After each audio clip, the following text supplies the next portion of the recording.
बिस्मिल्लाहिर्रहमानिर्रहीम। अस्सलाम वालेकुम। यूट्यूब चैनल पर तारिक मतीन आपको खुश आमदीद कहता है। मुमकिन है जब आप ये वीडियो देख रहे हो तो कौमी सलामती कमेटी का इजलास फौरी तौर पर ख़त्म हुआ हो या जारी हो, और ये इजलास जो है वो बहुत अहम है। इस इजलास का नतीजा क्या निकलता है, हमारे सामने खबर क्या आती है, ये तो बात की बात है। लेकिन शहबाज गिल साहब ने वज़ीर आज़म इमरान खान साहब के जो चीफ़ ऑफ स्टाफ हैं, उन्होंने जो बात कही है वो ये है कि लाहौर जलसे के बाद सब तैयार हो जाएं। इमरान खान के ख़िलाफ़ अब एक नए तरीके से महाज खोला जाएगा, नई तरतीब, नया गेम प्लान होगा। उनका ये कहना है कि जागते रहें, होशियार रहें। ये जो इजलास हो रहा है, इस इजलास में क्या फैसले होते हैं, अहम तरीन इजलास है। तीनों मुसल्लह अफवाज के सरबराहान इसमें मौजूद हैं, chairman joint chiefs of staff committee इसमें मौजूद हैं, हमारे खुफिया इदारों के सरबराहान इसमें मौजूद हैं और हमारी सियासी क़यादत इसमें मौजूद है। तो इस इजलास के नतीजे पर बाद में बात करेंगे। लेकिन पहले मैंने जो इस वीडियो के थंबनेल में लिखा हुआ है, बड़े बड़े फौजी अफसरान का फैसला, कुछ और नहीं बस इमरान खान, इसकी बात कर लेते हैं। ये अफवाज पाकिस्तान में अहम तरीन जिम्मेदारियां अंजाम देने वाले अफसरान हैं। Major general retired Faisal Mushtaq साहब ने लाहौर जलसे के बाद लिखा है, जिनको आपने खुद सिक्योरिटी रिस्क करार दिया था, आज उन्हीं के साथ नेशनल सिक्योरिटी कमेटी में बैठेंगे। होश करो जनाब, हैशटैग इंपोर्टेड हुकूमत नामंजूर। लेफ्टिनेंट कर्नल इनाम साहब ने लिखा है, मेरे अंदाजे के मुताबिक कादियानियों का रिजीम चेंज साजिश की बुनियाद होना खारिज अज़ इम्कान नहीं।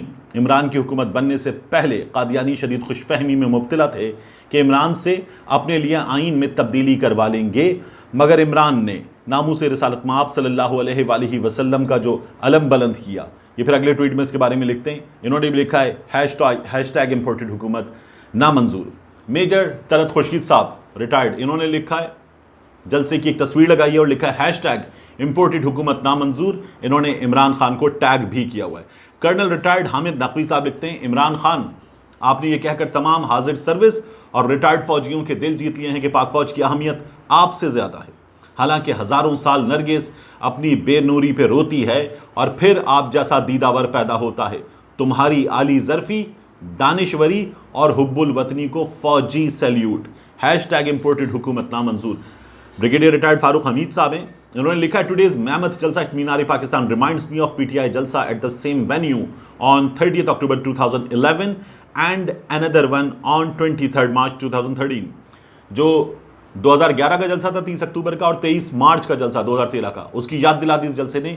Both were gigantic but what I see on air by news official today is unbelievable. लेकिन जो मैं आज टीवी स्क्रीन पर देख रहा हूँ ये नाकाबिल यकीन है। और फिर इसके बाद ब्रिगेडियर मसूद अहमद खान साहब ने लिखा, जब आपको परों के साथ पैदा किया गया है तो सारी जिंदगी रेंगने को क्यों तरजीह देते हो रूमी। ये वो कौल है जो इमरान खान साहब अपनी तकारीर में अक्सर दोहराते हैं और ये ब्रिगेडियर साहब ने अपनी ट्वीट में शामिल किया है। ब्रिगेडियर तारिक जमान मलिक साहब, इन्होंने लिखा है, with my dear friends colonel Sardar Bahadur retired, Mohsin Baloch and Ibrahim at F9 park tonight to show solidarity with great leader Imran Khan. इन्होंने फिर तस्वीरें लगाई अपने दोस्तों की और कहा कि अपने दोस्तों के साथ, जिनमें फौजी अफसरान ही शामिल हैं, मैं इस वक्त F9 पार्क में इमरान खान से, ग्रेट लीडर इमरान खान से इज़हार यकजहती के लिए आया हूँ। ब्रिगेडियर तारिक जमान मलिक साहब ने मजीद लिखा है, पानी पानी कर गई मुझको कलंदर की ये बात, तू झुका जब गैर के आगे, ना मन तेरा ना तन। और इन्होंने लिखा है, अल्हम्दुलिल्लाह मुझे फ़ख्र है, मेरा खान सिर्फ और सिर्फ अल्लाह के आगे झुकता है, तो कैसे मुमकिन है हार जाए, हरगिज़ नहीं, जंग अभी पूरे जज्बे से जारी है। हैशटैग इंपोर्टेड हुकूमत नामंजूर।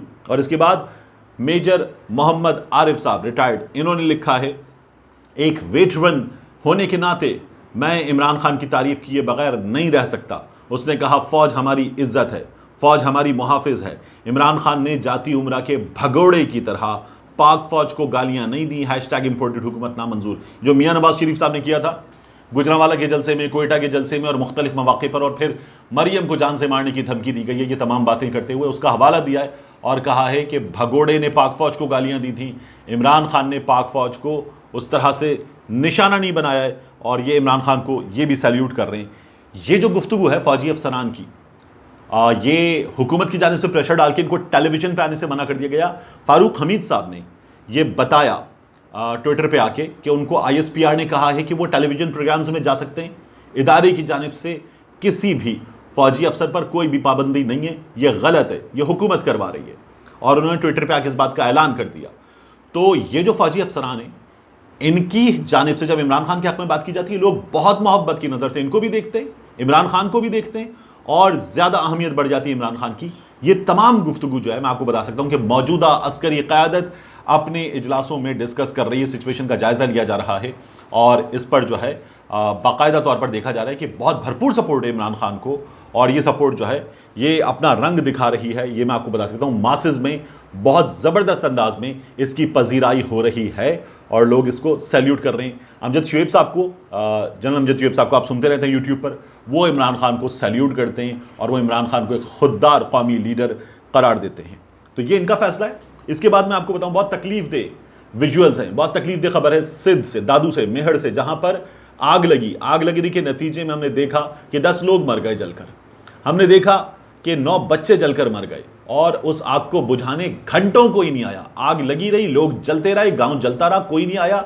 ये हुकूमत वहां पर नहीं थी, बाद में ये लोग पहुंचे और उसके बाद इमदादी सामान का एक ट्रक पहुंचाया गया। ये जो विजुअल्स आप देख रहे हैं, इमदादी सामान का ट्रक पहुंचाया गया। बेशर्मों की तरह पुलिस वालों ने मुतासरीन का, जल जाने वालों का, जिनके घरों में जनाजे पड़े हुए हैं, उन लोगों का इमदादी सामान, उनका खाना पीना चोरी किया है और कैमरों के सामने चोरी किया पुलिस वालों ने। वो जो पुलिस हमारी गैरत में आई थी जब मज़ार कायद की बेहुरमती हुई थी और इन्होंने आके छुट्टियों की दरखास्तें देना शुरू कर दी थी कि काम नहीं करेंगे अब लोग, अब गैरत में आई वो पुलिस। 9 लोग मर गए, 9 बच्चे मर गए, 10 लोग कुल मर गए, गांव जल गया और इन्हीं के पुलिस वाले भाई जो हैं वो ये सामान चोरी कर रहे हैं मुतासरीन का। गैरत में आए पुलिस और आके पकड़े इन लोगों को, उठा के फेंके सल्लाखों के पीछे। ये किसी भी तौर डिजर्व नहीं करते कि ये लोग इस जॉब पर मजीद रहें जो लोग ये कर रहे हैं। और फिर हमजा शहबाज साहब को लाहौर हाई कोर्ट से रिलीफ मिल गया है। ये गए थे अदालत कि गवर्नर साहब मेरा हलफ नहीं ले रहे, मेरा हलफ होना चाहिए, सूबा बगैर चीफ एग्जीक्यूटिव के, बगैर वजीर आला के चल रहा है। तो अदालत ने जो है वो जवाब मांगा और अदालत के जवाब मांगने पर अदालत को बताया गया कि गवर्नर साहब जो हैं वो ये समझते हैं कि आईनी बहरान है और इस सिचुएशन की वजाहत होना ज़रूरी है, ये नहीं लिया जा सकता हमजा से हलफ। और उसके बाद अदालत ने कहा कि नहीं, गवर्नर से पूछ के बताएं हलफ लेना या नहीं लेना। अदालत ने 11 बजे तक की मोहलत दी। 11 बजे की मोहलत के बाद जवाब नहीं मिला। अदालत ने 2 बजे तक की मोहलत दी और फिर अदालत ने कहा ठीक है, हमें क्लियर हो गया, गवर्नर साहब हलफ नहीं लेना चाहते। अब अदालत को यही बताया गया कि गवर्नर साहब समझते हैं कि हलफ जो है वो नहीं लिया जा सकता, आईनी बहरान है। तो अदालत ने कहा ठीक है, गवर्नर साहब हलफ नहीं लेना चाहते, अब हम सदर मुमलिकत को लिख देते हैं किसी और को नामजद कर दें, किसी और को नामजद करें जो हलफ ले, क्योंकि हलफ तो होगा। ये जो हुआ था असेंबली में जिस पर ये लोग अदालत भी गए थे, तो उसमें वहाँ बाकायदा लोटे बनाए गए और वो लोटे ले जाए गए होटल के अंदर, और होटल के अंदर लोटे ले जाकर उनकी मदद से ये इलेक्शन जीता गया।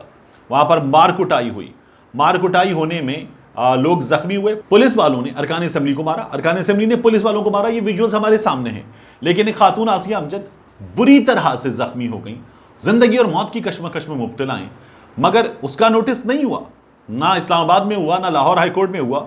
और अब जो है ये फैसला आ गया है, शरीफ ख़ानदान जो है, ये फैसला चूँकि आ चुका है, अदालतों का बड़ा चहीता ख़ानदान है, ये हम सब कहते हैं बार बार, और इनको रिलीफ मिल जाता है। मरियम को भी रिलीफ मिलने वाला है। मरियम की जो दरख्वास्त है वो अदालत में है, 25 को समाअत होगी उसकी, और मरियम को भी रिलीफ मिलेगा और हम इनको भी जो है वो बाहर जाते हुए देखेंगे।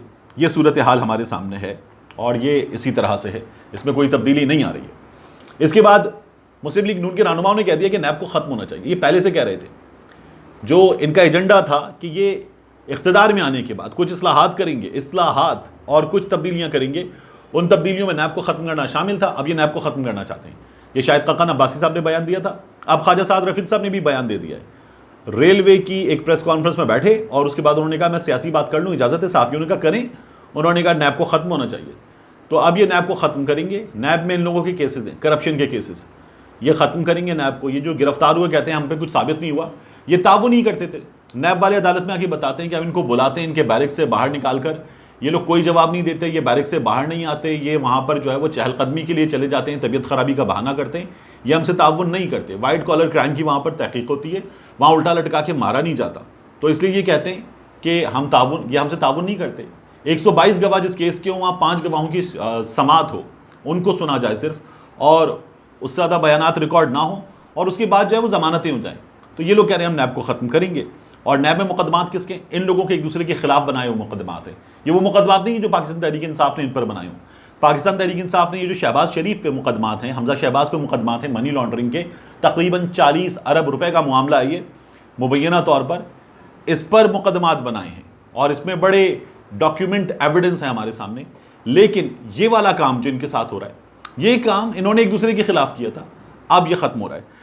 जाने से पहले मैं आपको बताऊं, मैंने आपसे पहले भी दरखास्त की थी, मैं अपने यूट्यूब के कम्युनिटी में लिंक पोस्ट कर दूंगा आपके लिए अपने फेसबुक पेज का, और जिस पेज पर मैं काम कर रहा था, for some reason I fail to get it monetized, और इन एफर्ट्स का एक मॉनेटरी बेनिफिट्स जो है वो मिले, ये एफर्ट्स जारी रहती हैं। तो इसलिए मैं आपसे दरखास्त करूँ कि मैं जिस पेज का लिंक आपके लिए पोस्ट कर रहा हूँ उसे ज़रूर लाइक कीजिएगा, फॉलो कीजिएगा, सपोर्ट कीजिएगा। मिलते हैं इंशाल्लाह आपसे अगले वीलॉग में।